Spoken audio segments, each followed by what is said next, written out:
Boxing Ego here. If you like this video, make sure you hit the like button and also subscribe to the channel and hit the bell icon on the top of your screen to get notified when the latest new content drops. 1.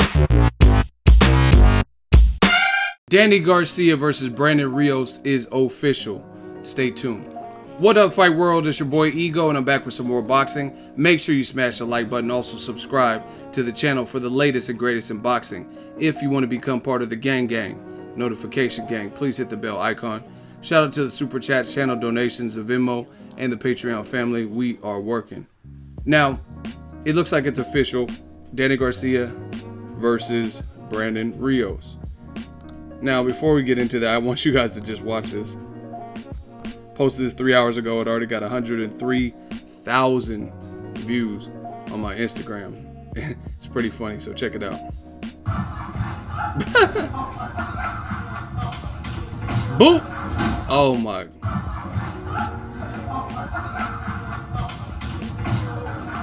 You know that. Oh my gosh, you know that hurt. He ain't gonna be in Rush Hour 3. Now, back to Danny Garcia. It's official. Hold on, before I get started, shout out to Brooklyn Boxing. You see it says Boxing Ego. They sent me this 5-year anniversary commemorative book. I really appreciate it. Covered a lot of fights in Brooklyn, met a lot of great people. So shout out to them for sending me the Ego Care package. Premier Boxing Champs, it is official. Saturday, February 17th, Danny Garcia versus Brandon Rios. I like the co-main event. David Benavidez putting his title up on the line against Ronald Gavril in a rematch. First fight was a good fight. Now, I talked about this on the live stream. I'm going to talk about it some more.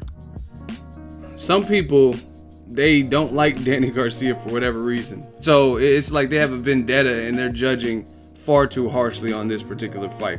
Brandon Rios, we know what he's good at. We know his shortcomings. Not really big on defense, things like that, finesse, but he's tough. He's never been stopped to the head. Pause. He got stopped to the body by Timothy Bradley, and he's rugged. So you have to be able to outlast him, discourage him. And even guys like Pacquiao. Pacquiao didn't go in there, and we know Pacquiao has power. He didn't go out there, and he never even got an official knockdown. And that was Rios' first fight at 147. So at the least, I think this is what it's supposed to be.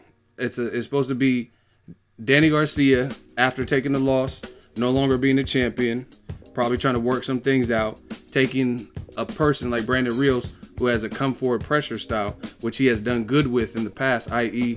fights like Robert Guerrero, even Lucas Matisse. I think Matisse is more of a boxer puncher, but over the years he started being reliant on his power, right?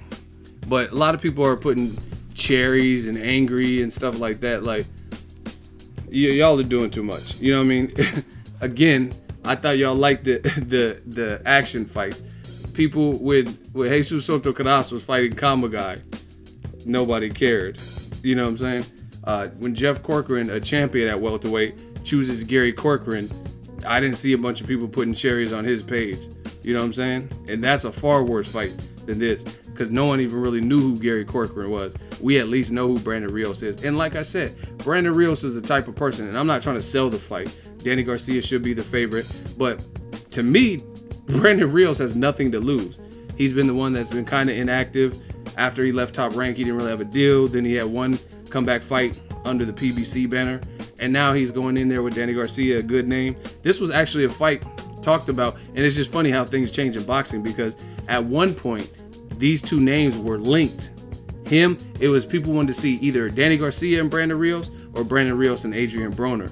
And it's just so funny because years later we're getting the fight and now people are like, oh no, this is bullshit, this is check. Like, come on, man.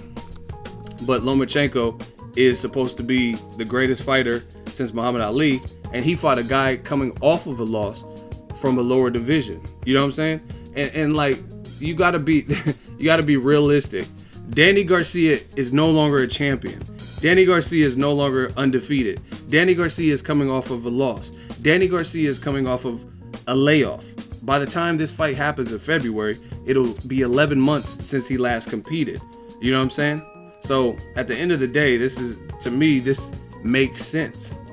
You look at Kell Brook, he took a loss to Errol Spence. Now his loss was a little bit different because he actually got stopped, whereas Danny Garcia has a good chin and he didn't get stopped. But still, Kell Brook, he's moving up, and he's not fighting Jared Swift Hurd, Edesalani Lada. He's damn sure not fighting Jermell Charlo, Lions Only, keep running your mouth, right? He's fighting a guy, Rabchenko.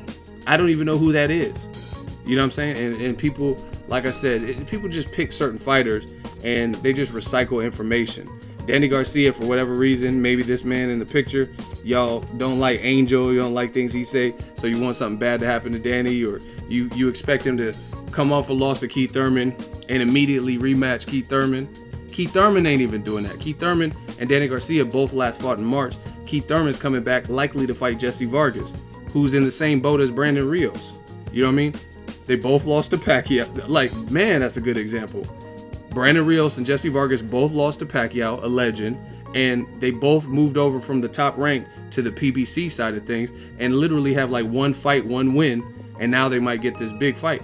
But the only difference is Keith Thurman has 2 belts. Keith Thurman has 2 belts.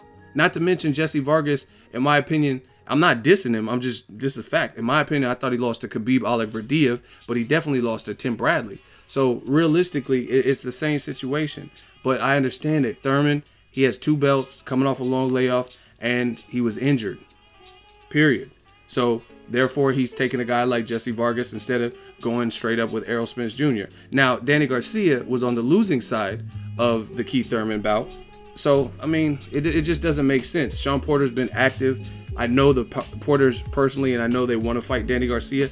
I'm not saying that the Brandon Rios fight is better, because I don't think it is better. But however, going in with the Sean Porter would be extremely, in my opinion, dumb/dangerous, because nobody's looking to take a guaranteed 2 losses. And I'm not saying that Danny Garcia absolutely can't beat Sean Porter, but what I am saying is he's been active, he's in shape, he can push you. So if you don't have all your bearings, you're coming off a long layoff, you know what I mean? That's not the style you want to be in there with. Point blank, period. You know what I mean? So I don't have a problem with this Brandon Rios fight. I think it'll definitely deliver entertainment. The co-main event is good, and Danny Garcia is no longer a champion. He gotta work his way back up, just like other people who lost. He probably got to figure something out. That's like, let's say James DeGale. James DeGale just lost to Caleb Truex. Now, he might rematch. He might have an immediate rematch. I don't know. But let's say he doesn't rematch Caleb Truex. Are you going to expect James DeGale to immediately fight against Caleb Smith or Gilberto Ramirez? You know what I mean? Like, it just doesn't make sense. It doesn't make sense to potentially do that. If you lose, a lot of times you have to figure something out, maybe see what you could do different, things like that. And Danny Garcia is probably just doing that. So, in my opinion, the haters got to lighten up and just be more realistic. Because, real talk, Pacquiao fought Brandon Rios after he got knocked out by Juan Manuel Marquez. Why didn't he just come back and fight Floyd Mayweather? You know what I mean? That's what you guys are really expecting. Why didn't he come back and fight Lucas Matisse or somebody else who was doing real good at the time? Why did he bring a guy, Brandon Rios, coming off of a loss, and bring him up 7 pounds?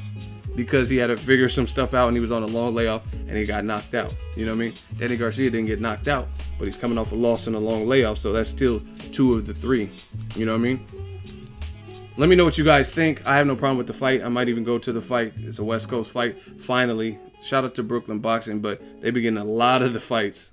So it's good to see some more PBC fights on the West Coast. It's been a minute since one of the bigger ones were here. Drop your thoughts in the comment section. Make sure you smash the like button. As always, hate, comment, and subscribe. Till next video, is Ego signing off.